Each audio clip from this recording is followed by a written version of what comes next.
अंगं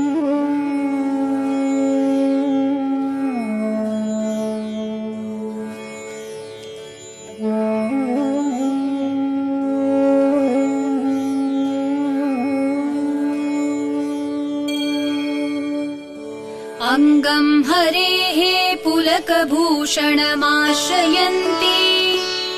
भृङ्गाङ्गनेव मुकुराभरणं तमालम्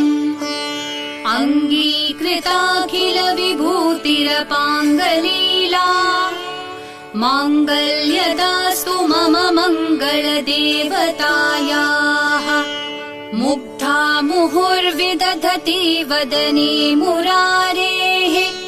प्रेमत्रपा प्रणिहितानि गतागतानि मालादृशोर्मधुकरीव महोत्पलेया सा मे श्रियं दिशतु सागरसम्भवायाः आमीलिताक्षमधिगम्य मुदा मुकुन्दम् आनन्दकन्दमनिमेषमनङ्गतन्त्रम् आकेकरस्थितकनीनिकपक्ष्मनेत्रम् भूत्यै भवेन्मम भुजङ्गशयाङ्गनायाः बाह्वन्तरे मधुजितः श्रियकौस्तुभेया हारावलीव हरिनीलमयी विभाति कामप्रदा भगवतोऽपि कटाक्षमाला कल्याणमावहतु मे कमलालयायाः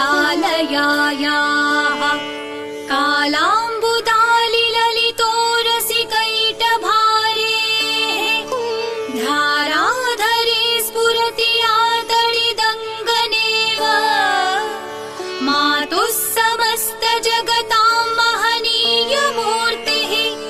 भद्राणि मे दिशतु भार्गवनन्दनायाः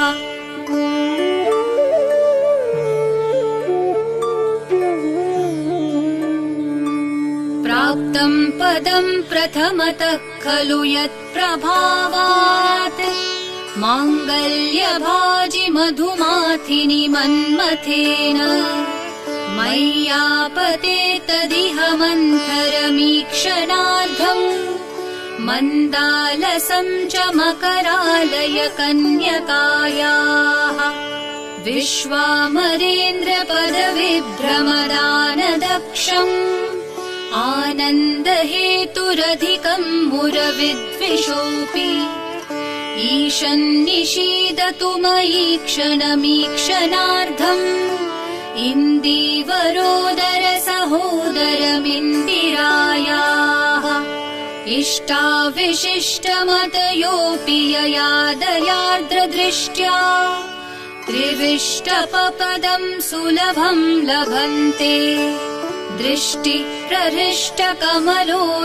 दृष्टिप्रहृष्टकमलोदरदीप्तिरिष्टा पुष्टिं कृषीष्ट मम पुष्करविष्टरायाः दद्याद्दयानो